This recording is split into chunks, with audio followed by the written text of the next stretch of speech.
Hello all. This is the first lecture on actual course content. So before we get into any of the sort of more technical dense philosophy, it's important to keep in mind how you read philosophy as opposed to any other sort of field. Presumably you've done the reading, so you already have some idea of what's going on, but this is just an overview of the same content. It's useful to do this for one reason because I'll emphasize certain things and de-emphasize other things.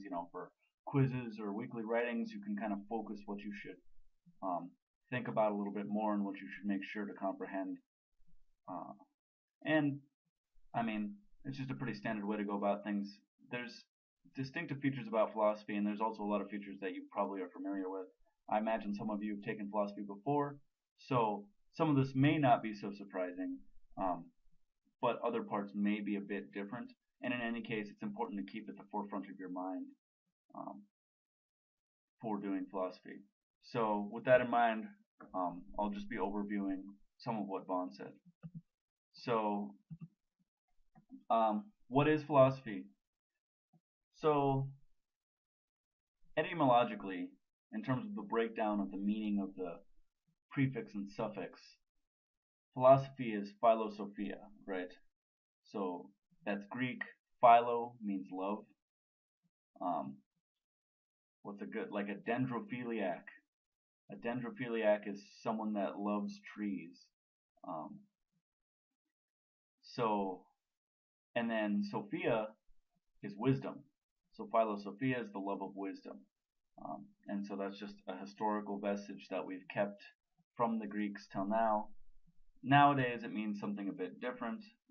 Vaughn has a good account of it. He says, the examinations of beliefs of the most fundamental kind. And so this can be distinguished from other sorts of fields insofar as biology might ask, what creatures are mammals, right? On an individual level, they discover some new creature and it doesn't have any hair, and they're like, is this a mammal or not? And philosophy might be kind of a meta question about what does it even mean to classify something as a mammal at all? And that would just be kind of a question in the philosophy of biology, for example. So these more second order, fundamental, basic sorts of questions. Another good definition that I've heard before is by Wilfrid Sellars.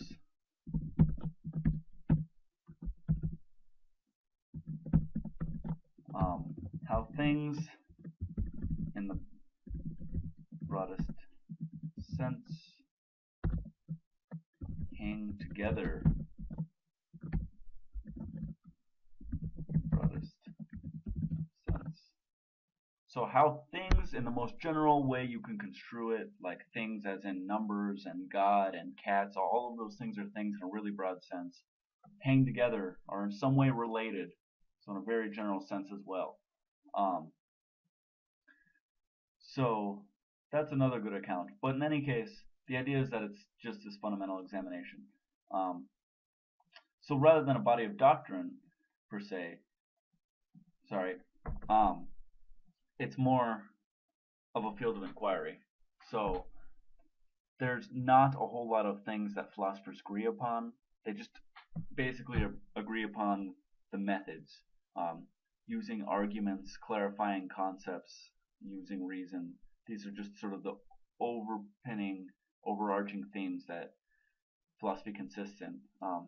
Just as a kind of trivia, the things that philosophers agree the most upon, apparently, as a result of a recent sociological study, is, I think, the two most common beliefs are first and foremost moral realism, the belief that there are moral facts, right? So not any sort of like relativism or nihilism where these things are just, where saying something's good or bad is just kind of make believe.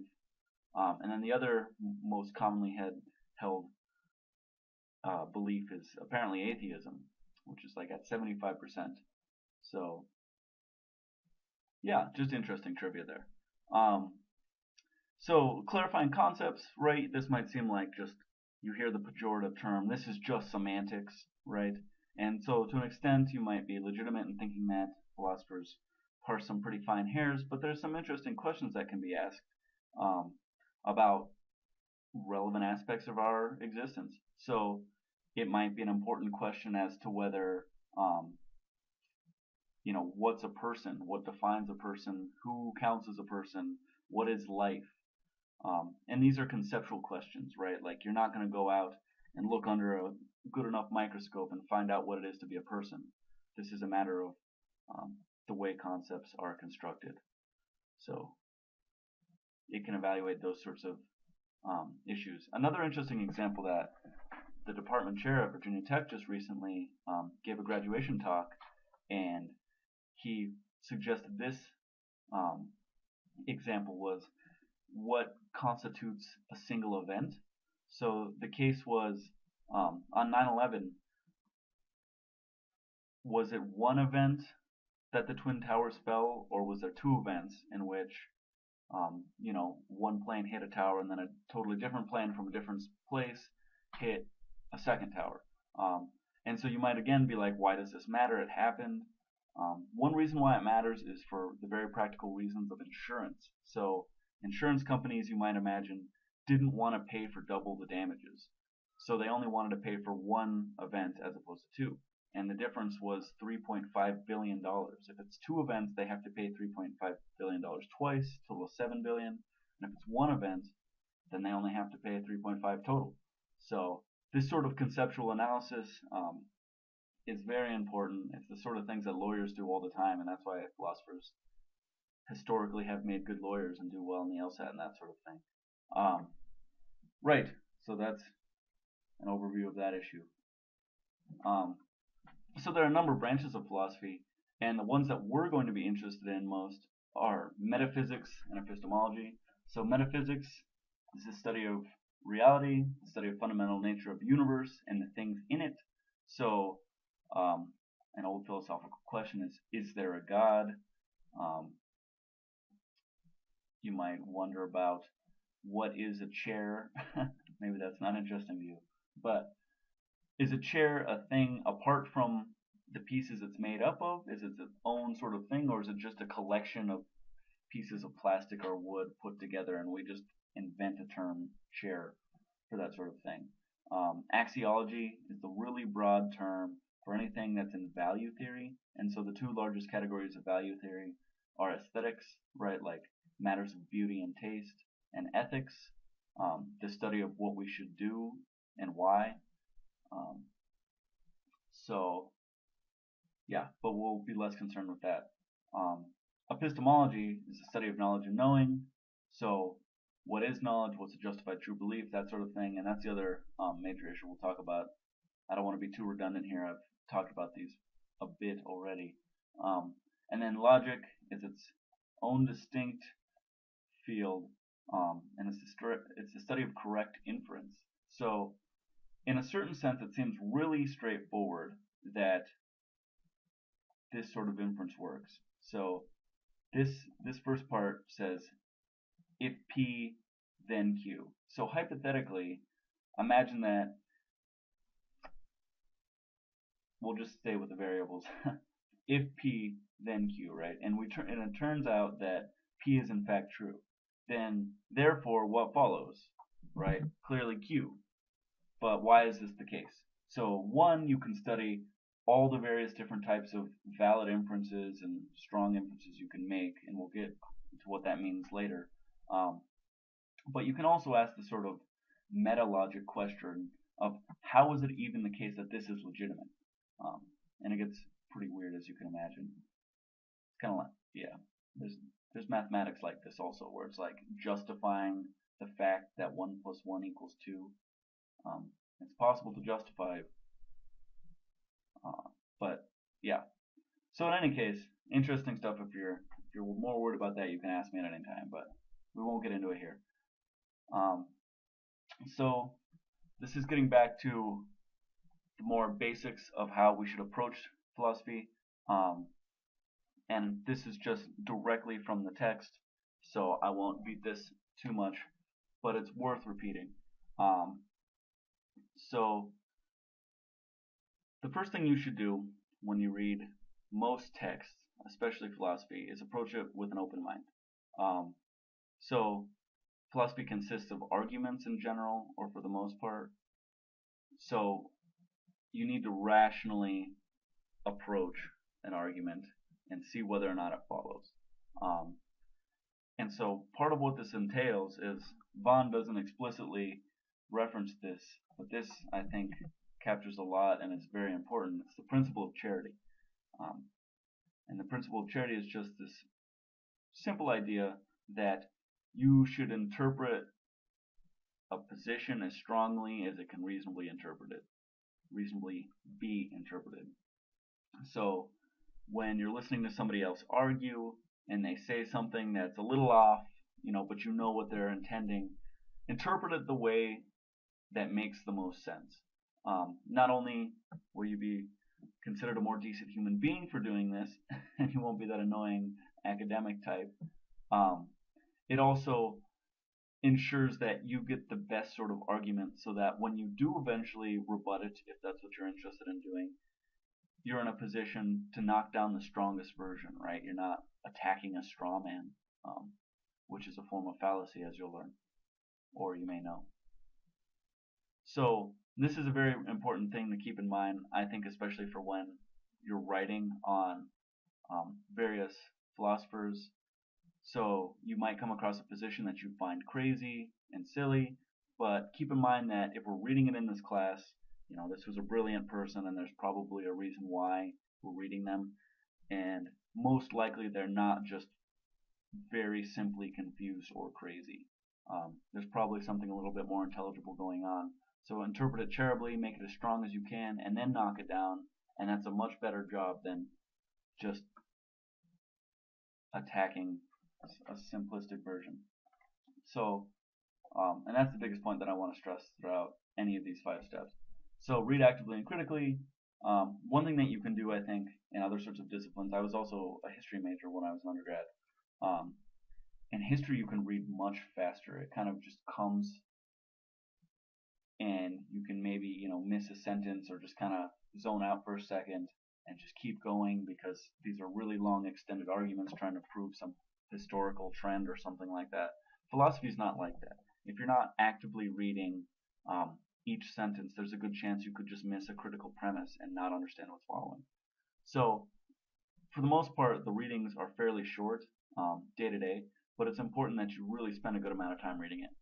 So when I'm reading like new articles that I've never read, if I'm really at a blistering pace and I'm well caffeinated, I'm reading like 12 pages an hour. I think on average, I average closer to about 10 pages an hour. These books that we're reading so far are probably a little bit faster than that, but just make sure you really are closely following, that you outline the main, maybe write down a little phrase or sentence for every paragraph or every page or something like that, just so you have a strong sense of what's happening throughout the entirety of it.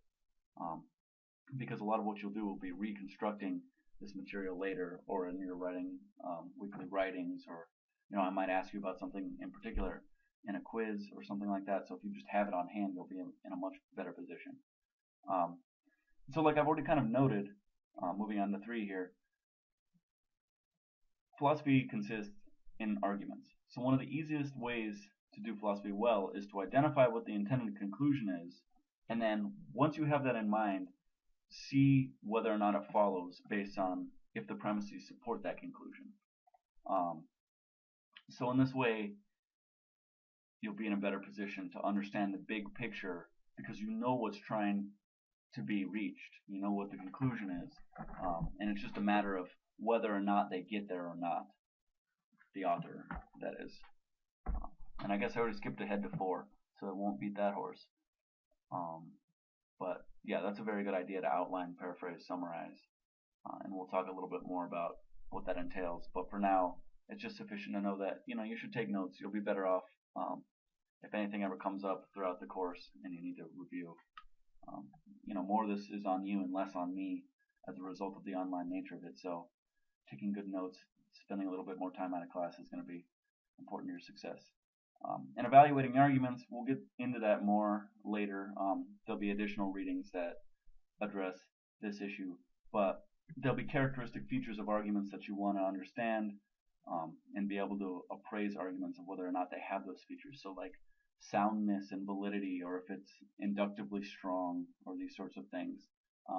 So once you paraphrase and summarize an argument, you can then go about and see whether or not it has these features and whether or not it should be something you believe.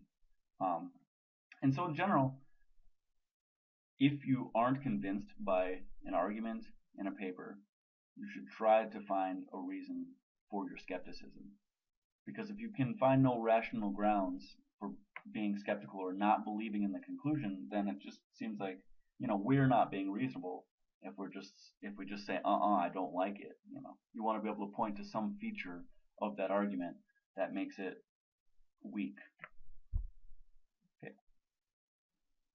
So writing a paraphrase. So the first thing to keep in mind is why paraphrase. I already touched on this, but it promotes comprehension. It's just a way for you to get a second run through. You read it and then you write it down, so you'll be in a better position in general for getting something out of this course. You'll be better off in terms of having notes or remembering stuff, so for various assignments. And it's a skill that you're going to use in essays, and we'll deal with your main essay later, but a pretty standard feature of philosophical argumentation is that you're going to be arguing in the background of other positions, either for or against some pre-existing idea. And the first thing you need to be able to do is to make sense of that argument, that idea. And once you've done that, then you can add your 2 cents. But in order to add your 2 cents, you need to have done a good job of making sense of whatever the other person says. So if you think what they said is nonsense, you need to clearly lay it out and then point to the parts in particular and say, this doesn't follow from this claim or whatever. And we'll do a little bit of that in a moment. So clearly identify the premises and conclusions. And then in terms of paraphrasing, this is more a note for your weekly writings. So you will be paraphrasing. That's part of the summary. But avoid mimicking style or structure. So a lot of times, especially with some of these historical figures, they weren't the most clear, right? They didn't have a formal, rigorous education that told them to, have topic sentences or something like that. So you can honestly do a better job of, the very first sentence of your paragraph can be Descartes attempts to argue for, a distinction between bodies and minds or something like that, And whereas in Descartes' case, he didn't say that sort of thing until halfway through the paragraph. You can clearly articulate it initially. Not only will this be a clearer version, but it also doesn't mimic the structure, so you're not just kind of copycatting sentence for sentence what's being said. Same thing goes for style and syntax and that sort of thing. So to show you're legitimately kind of synthesizing the content, you need to be able to rearrange the relevant information and still present it in a coherent way.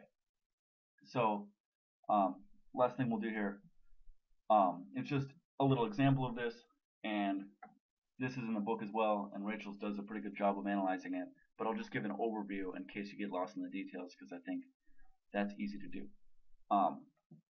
So there's this pervasive argument, you've probably heard it at a party before. So there are different cultures, and these distinct cultures have different moral codes, right? And so we can point to all sorts of examples. You could say, oh, well, in that culture, it's totally normal to do whatever sort of practice, to eat other people, right? Or to have many wives, or any number of other practices. So therefore, there is no objective truth in morality. So there's this basic fact of disagreement between cultures, between moral codes, and this fact is supposed to suggest that there is no fact of the matter. So it's an argument from relativity that's supposed to show that there is no truth in morality, right? That there are no moral facts of the matter. So the first thing to notice is that this is a big leap of logic. So you might think that, so sure, this is true, right? Different cultures have different moral codes. So I'm just going to put true next to that because I don't think that's very controversial. Um, but the thing you might ask is, why does this fact alone suggest anything about this fact, right? Or this assertion. Um, Therefore, there's no objective truth in morality. So it seems like this just doesn't follow. Um, that is to say, it's not a valid inference, right? The truth of the initial proposition, different cultures have different moral codes, doesn't necessarily lead us to the conclusion that there's no fact of the matter. It could be perfectly true that there are different cultures that have different moral codes, and there could be a fact of the matter. I mean, the analogy that Rachel's offers, that's a good example, is that there's differing viewpoints on whether or not the Earth is flat or not, right? So this is kind of a historical relic, but even today there are flat earthers, and so maybe you can take yourself back 1,000 years, or I don't know, 500 years when it was more of a live issue, 600 years, um, and realize that there was pretty legitimate division among smart people that thought some of them thought that there was a flat Earth, and others thought that there wasn't, that Earth was spherical or whatnot. So you can see that this sort of social fact of what people believe doesn't have any bearing on the truth of the matter. So you can see a disconnect between what people believe and what's the fact of the matter. And that's the basic idea. So this just seems invalid as. So one thing you could do to strengthen this, and this is kind of going beyond what Rachel does, is identify that there's an implicit premise going on. And so the implicit premise here is that, I guess you might say, we'll just copy and paste it, that's easy.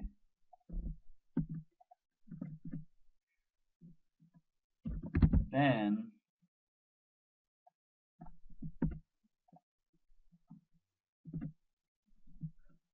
yes, if different cultures have different moral codes, then there is no objective truth in morality.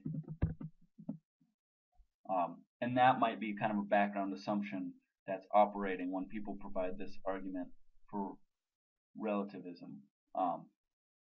And if you did this in a paper, this would be a good job, right? This would be an interesting observation that, oh, so there's this implicit premise, and if I fill in this implicit premise, then this argument actually works. So the thought here is that now this is a standard sort of syllogism like I identified earlier. So P, if P then Q, therefore Q. You can see that form in this argument.